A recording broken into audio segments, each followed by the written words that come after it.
Had a little time over the weekend to check the tape, and now it's time for the verdict on who were the problems and who can be a part of the solution for the Dolphins' Week 3 contest against the Buffalo Bills.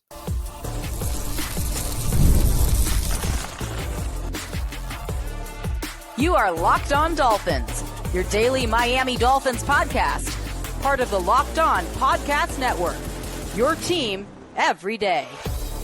All right, Miami, welcome to another episode of Locked On Dolphins. It is your team every day here on the Locked On Network. I'm your host, Kyle Krabs, a lifelong Miami Dolphins fan, host of Locked On Dolphins, co-host of Locked On NFL Scouting, author of Touchdown Miami on Substack, NFL staff writer for A to Z Sports. I want to give a special welcome and shout out to our everydayers because it is your team every day.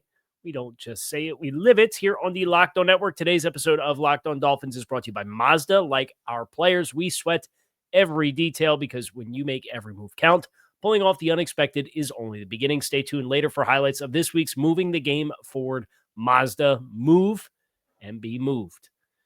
Here on the show today.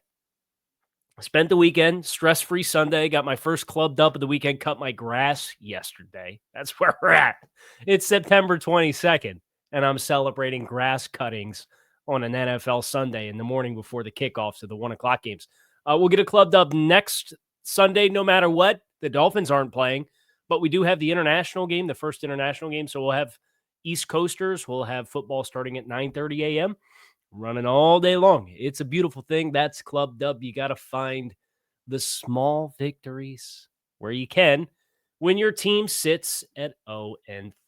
And that's where we are as the Dolphins and the fan base. And there's 6 of these winless teams that are left, and the Dolphins are amongst that. And I put some thoughts on this together for A to Z Sports this morning before sitting down to record today's show. But you're starting to see some divide, right? But between now and the end of October is when we're really going to figure out what side of the fence the Dolphins are sitting on as it pertains to kind of the initial tier that they've pushed themselves into in the bottom quartile of the league. They have a matchup against another 0-4 team, 0-3 team this week in the New York Jets. There are 2 other 0-3 teams that are playing against each other, the Tennessee Titans and the Houston Texans.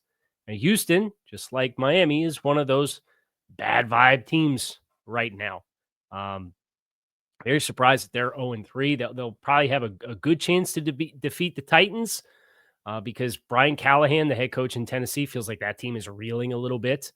Not a lot of support for that coaching staff there in Tennessee. So we'll be down to at least 4. There will be 2 winless teams guaranteed to get a win in week 4 unless they tie. Please don't. I hate ties. But this is effectively our debrief because we had the extra day on Friday. We did the group therapy session on Friday after the game. This is the debrief. We're doing all sides of the ball. We're doing coaching.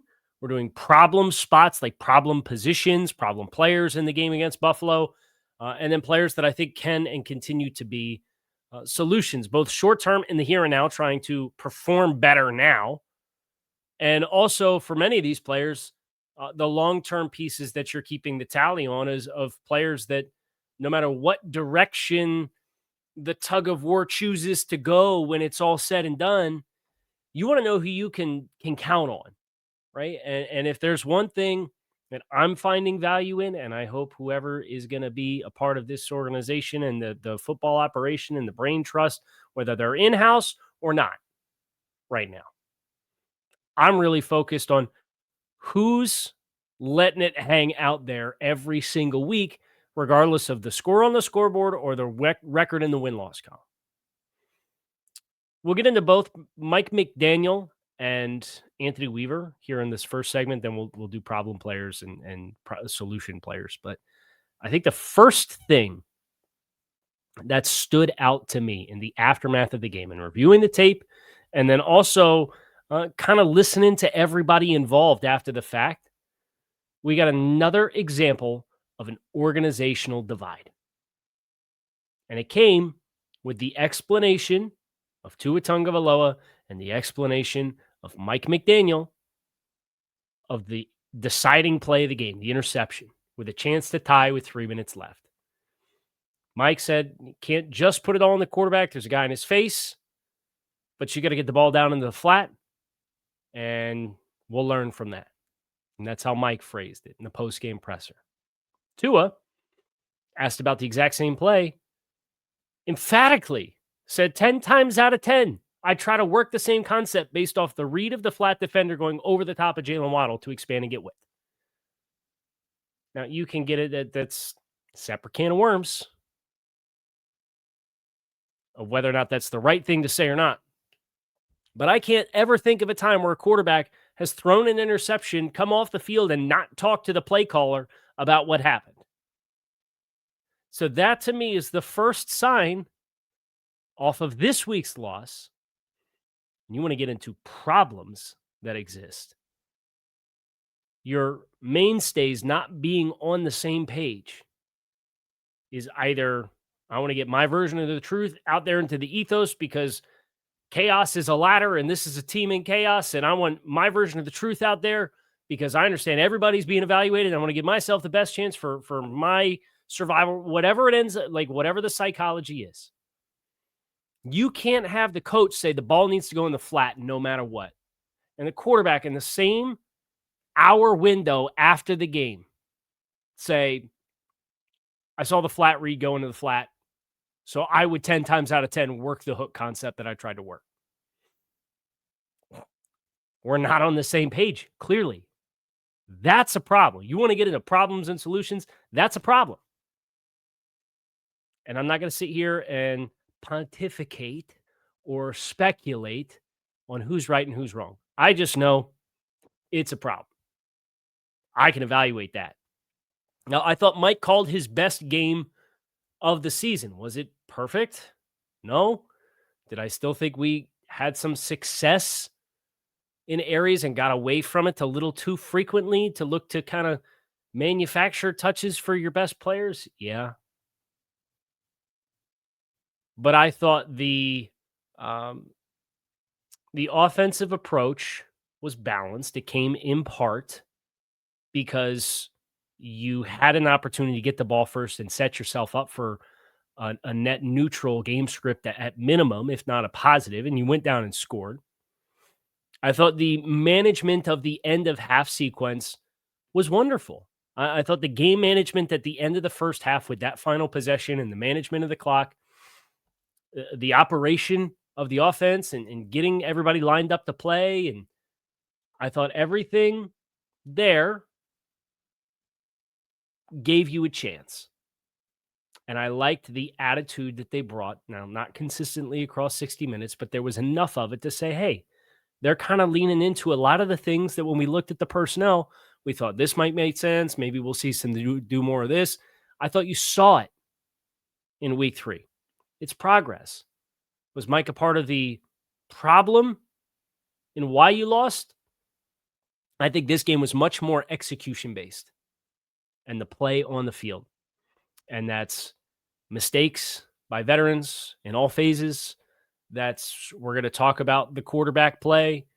We're going to talk about the offensive line play.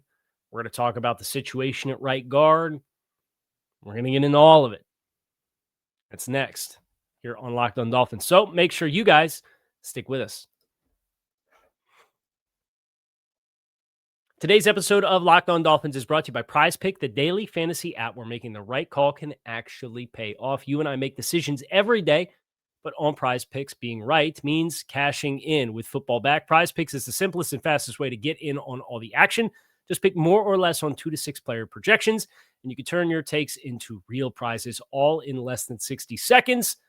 If you love quick, easy, seamless ways with just a few taps on your phone to stay in on the action and follow along football, then PrizePicks is the experience for you. You can download the PrizePicks app today. Use code LOCKEDONNFL to get $50 in lineups after you play your first $5 lineup. That's code LOCKEDONNFL and $50 in lineups after your first $5 play. PrizePicks, it's good to be right. As far as Anthony Weaver goes, I liked how the game settled in. You could still tell not everybody's tied together on the back end.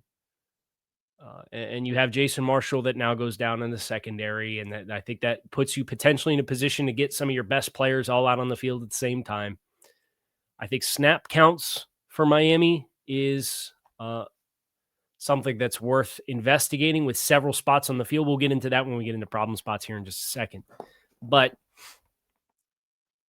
honestly, my least favorite call of the game was the most critical one after the interception, when you had a chance to maybe get a stop and get the ball back with a little bit of time left on the clock. We went to an exotic Tampa 2. We had Bradley Chubb drop out. And he drifted out of the hook space that he was trying to occupy and effectively overlapped with another zone defender and left the middle of the field wide open, which set up the catch and run that ended up popping the possession for Buffalo and allowing them to get into scoring territory to make it a 2-score game. We've talked about it for 2 weeks, right? And the balance of dropping your edge guys out and utilizing them in space versus not utilizing them in space. And that, for me, continues to be the thing that I take the exception with, where they're trying to work-based defense. And I get that. Like, that's how you feel your best personnel gets on the field, I understand. But we need to have a different solution than to have Matt Judon and Bradley Chubb, especially like a critical down Bradley Chubb dropping in space. So for that call is, I think, a part of the problem. Now, I think Anthony Weaver and how he's kind of started to feel this personnel group that he has out in real time with so many new pieces. I see the improvements. I see it getting better. But you're out of time to say, oh, well, hang in there and give us another 2 weeks. We'll come back around. Right? Like, you need the results now. So those kinds of calls, I think, are part of the problem as I evaluate Anthony Weaver, given you've got another player in Willie Gay who can line up in some of those same spots and can do that at a much higher level as far as occupying those zone drops. But then you get into what I think you have on both sides of the ball, which is kind of a log jam at certain spots where you want to justify certain guys being on the field. You feel like you've got a surplus of good players in a certain position and you want to give them all opportunities and not take them off for somebody who's better suited to do the thing that you want to do. Like wide receiver, the pass game targets relative to the run game. You know, I think you're leaving run game opportunity on the field because you want to facilitate touches and opportunities for what you perceive are your really good skill players in the passing game. But I think if you'd be more balanced, and this goes for both sides of the ball from a final thought on coaching, it would probably behoove you to be more balanced. But that comes to the expense of somebody's not going to get the looks that you feel they deserve based off of their play or their name or their finance, like whatever the bottom line is that mandates, I got to get this guy on the field. Let the best players for the situation play, right? So what I've done is I actually have a sheet now, and it's Mike McDaniel, Anthony Weaver. It's all the players I graded before the season as roster cornerstones. All of the players I graded before the season as perceived quality starters, sufficient level starters, quality depth players, incomplete evaluations, rookies, et cetera, et cetera, et cetera. And then I've got a column for every game on the schedule. And I write one of two words in each column next to each name, ascending on like how good of a player I think you are on the roster. And if the word is problem, the cell automatically turns red. And if the word is solution, the cell automatically turns green. I'm showing my Microsoft Excel and Google Sheets nerddom here, if you will. The good news is I see a lot of green for your cornerstone players, with the exception of one name, Zach Sealer. And I've been sympathetic to the assignments with Quentin Nelson and Michael Onwenu, who I don't think is a great matchup for Zach. The play's not been good. Okay, the play has not been to the standard. And some of this, you feel like he's pressing, but some of this is just anchoring and playing the point of attack and playing with discipline and trusting the guys around you. It feels like he's pressing. And then you have the penalty that was the penalty on the punt when you forced, what was that, a third straight punt against the Bills? Give your team a chance to have the ball back in the second half of the fourth quarter and what would have been a tied game at the time. You were well positioned.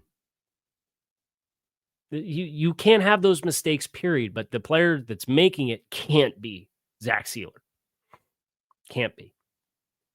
So of your cornerstone players, that's Jaylen Waddle, Jordan Brooks, Tyreek Hill, Aaron Brewer, Minkah Fitzpatrick reached above that cutoff, and Zach Sealer. Those were the players that I had graded as cornerstone talents for Miami coming into the season.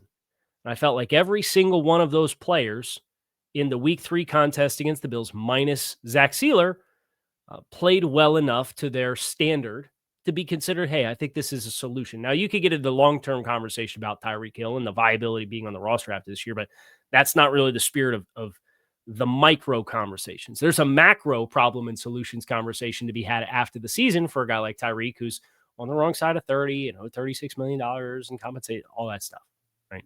This is just Week 3 performance. How'd you play? You move down the list, kind of the next tier of players and who was problems and who was solutions.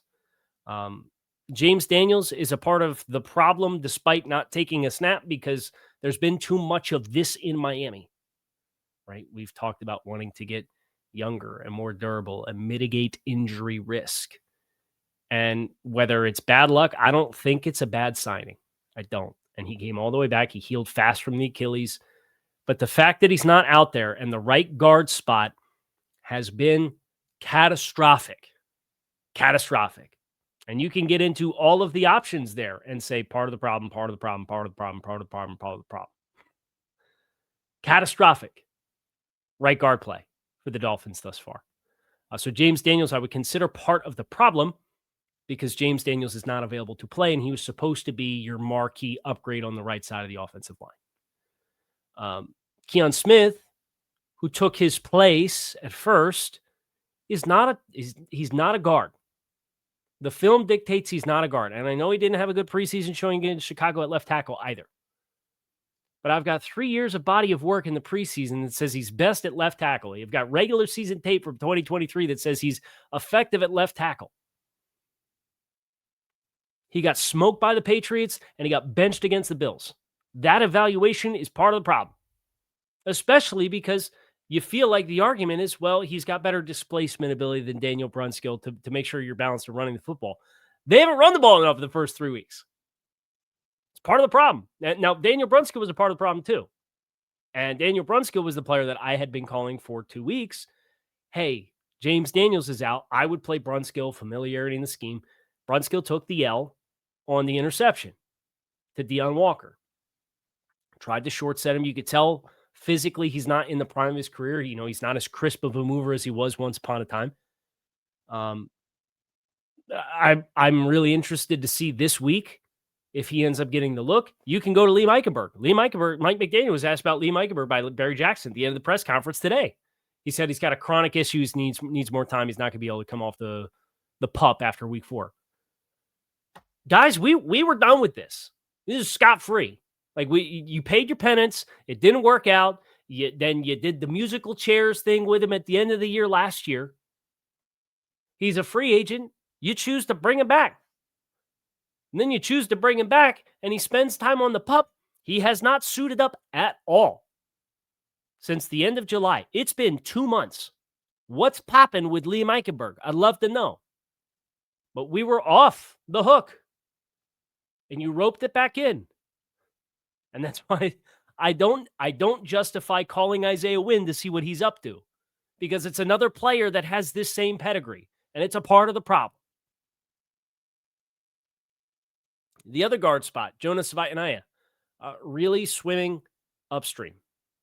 There's a lot of struggles. There's a lot of hardships on tape. There's a lot of inconsistent play. There's a lot of inconsistent technique. McDaniel was asked about moving him to the right side. He said, in our offense, he feels most comfortable at left guard. Okay. And he's got to play. I've had a few people ask me, do you think, when they get one of these other guys back, would they sit Jonah and let him sit down? He needs the reps. I need to evaluate. They need to evaluate. They spent too much to not play him. And I understand let the best man win the job, but you got the right. If the right guard spot doesn't tell you all you need to know, there's not a better option on the roster. So growing pains at left guard. Now there's some bright moments too. You know, there's flashes of things you can be really encouraged by and hopeful for and optimistic that you see them more often. But he's playing like a rookie, playing a position he never played in college, is the best way I can sum it up. How quickly does that light bulb come on? Got some more problems, got some more solutions on the other side of it. Make sure you guys stick with us. Today's episode of Locked On Dolphins is brought to you by Mazda's moving the game forward for those who believe it's not just about playing the game, it's about redefining it. There are moments that do more than put points on the board. They move crowds, they move culture, and they keep the game moving forward. Now, it's always hard to pick somebody in an L, right? This week's moving the moment that moved the game forward is Ollie Gordon in short yardage packages. We're going to talk about him more a little later in the show, but the Dolphins, once upon a time, you could not guarantee anything on 3rd and short. 3rd and 2, you're too close to the first down marker. You're not going to be able to run for it. Ollie Gordon delivers in numerous 3rd and short situations and helps move the game, the ball, and the possessions forward. When you follow what moves you, the unexpected is only the beginning. And just like there's more to every highlight, there's more to every Mazda vehicle. Mazda, move and be moved. NFL season is here in full swing, and FanDuel is making sure you're ready with kickoff. This can't miss offer right now. New customers can bet just $5, and if that bet wins, you'll get $300 in bonus bets to use across the app. It makes every game more exciting, whether you're watching your favorite team play on Thursday or Monday or Sunday. And it can help you keep an eye on your fantasy lineup as well. It's quick, it's easy, it's the best way to add a little bit of extra energy to all of your Sundays and Thursdays and this week, Mondays. So if you're ready to play, download the FanDuel app now by visiting FanDuel.com to get started. That's FanDuel.com to place your first $5 bet.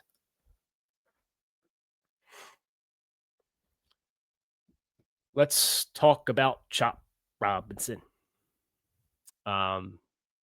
Frustrating would be the phrase. Now, of the 3 edge guys, I actually thought Phillips the last 2 weeks has had the best performance, and the how much of the bend is still there, how much of the explosiveness versus his peak is still there. I think we're still in the process of feeling that out after 2 major injuries in consecutive seasons. But Chop looks more like the first half of rookie season Chop Robinson right now. And nobody was banking on Chop coming back into a new year and looking like he'd regressed. And we say this on the program. I say this with Joe Marino on Locked On NFL Scouting. Not all player development is linear.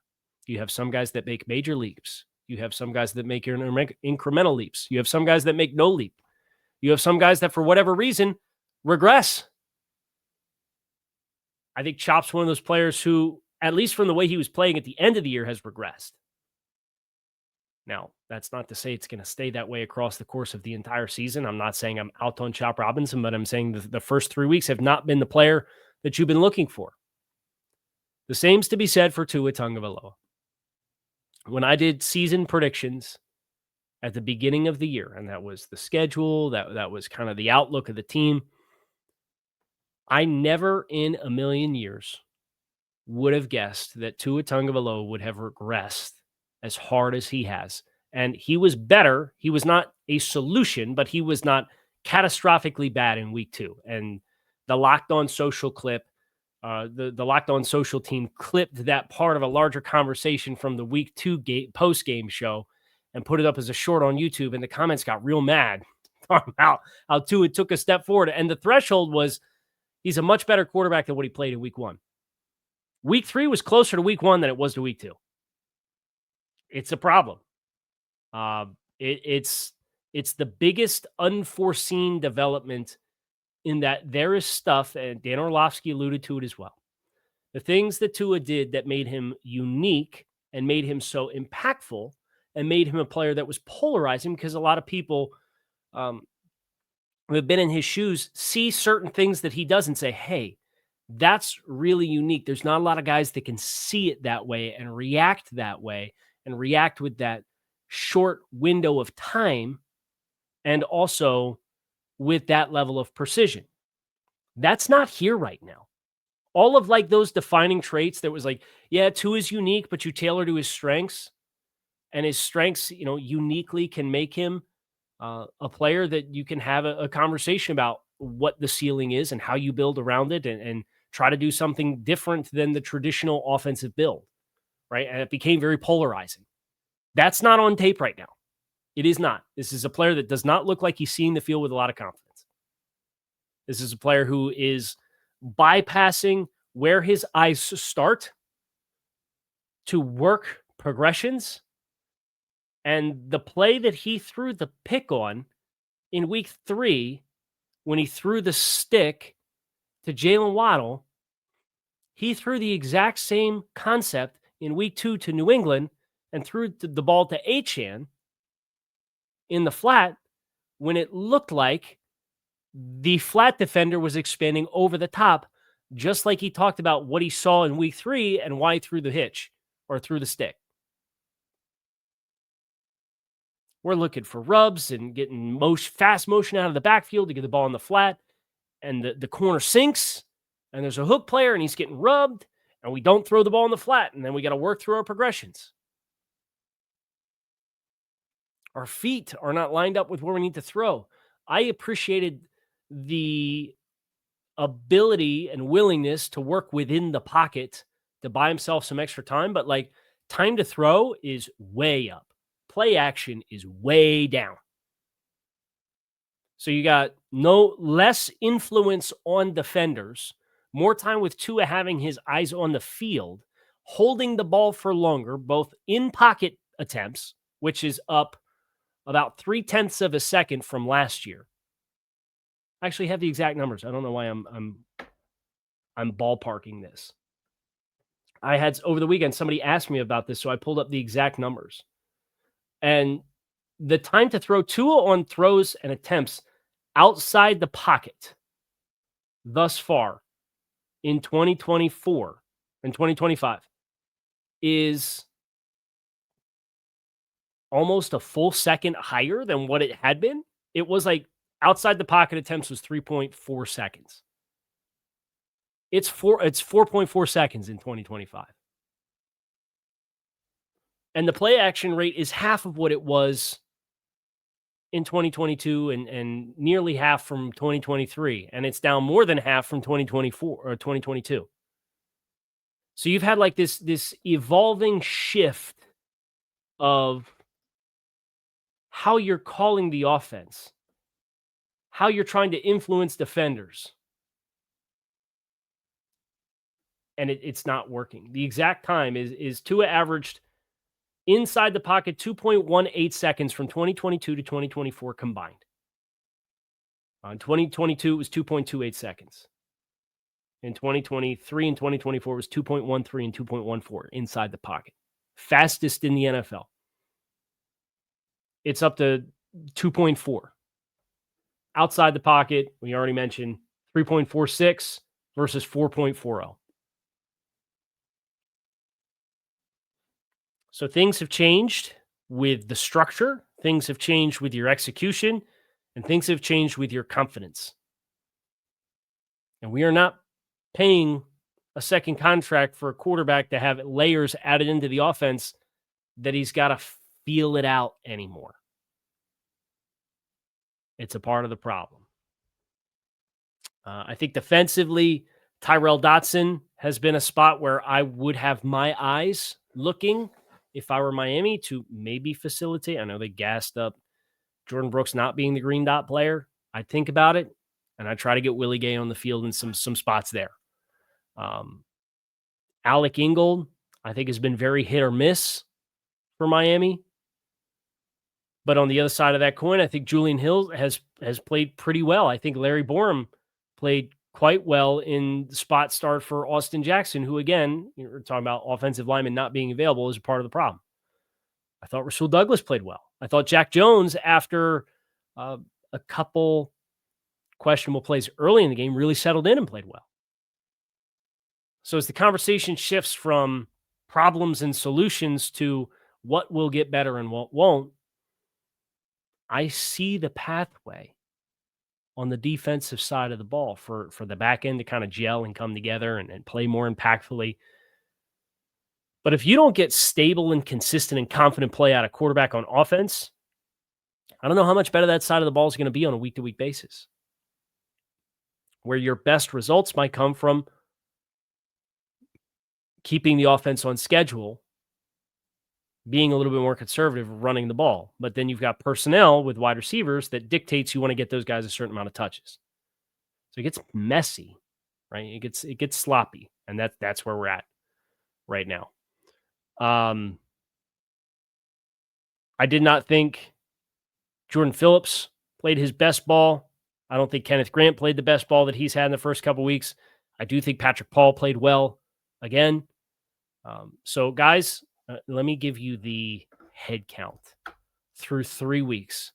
The guys who have most consistently graded as solution players for me include Jaylen Waddle, Aaron Brewer, Minkah Fitzpatrick, De'Von Achane, Patrick Paul, Rasul Douglas, Malik Washington, Ollie Gordon, Jordan Brooks, Tyreek Hill, Jalen Phillips. Willie Gay is up there, but Willie Gay is getting 2-3 snaps a game, right? I can't grade you on that. So like week 1, he didn't get a problems or solution because he didn't play on defense. The other side of that coin, the players who you have the most concern for meeting expectations include Zach Sealer, Tua Tagovailoa, Chop Robinson, Tyrell Dodson, Alec Ingold. Darren Waller has to go in this conversation. I know he didn't play, but it's the concept and the presence, and it's the personnel move that you made and bet you placed, and that guy not being available. He's going to play this week, allegedly. Jonah Savaianaya, Keon Smith, Tanner Connor. Those are the players that meaningful snaps that have most stood out to me on the other side of the coin where we need better performances from players in these spots. And all of those players that I just mentioned graded as players that in the game against Buffalo, I thought were part of the problem why he didn't win the football game. Mercifully, that's going to do it for week 3. We get the extra day because we didn't do group therapy on Monday. We didn't on Friday. We're going to shift gears. We're going to have some big picture conversations tomorrow on the show. And then we're going to get into setting the stage for week 4 against the New York Jets. I'm Kyle Krabs. You can keep it locked in right here, Locked On Dolphins.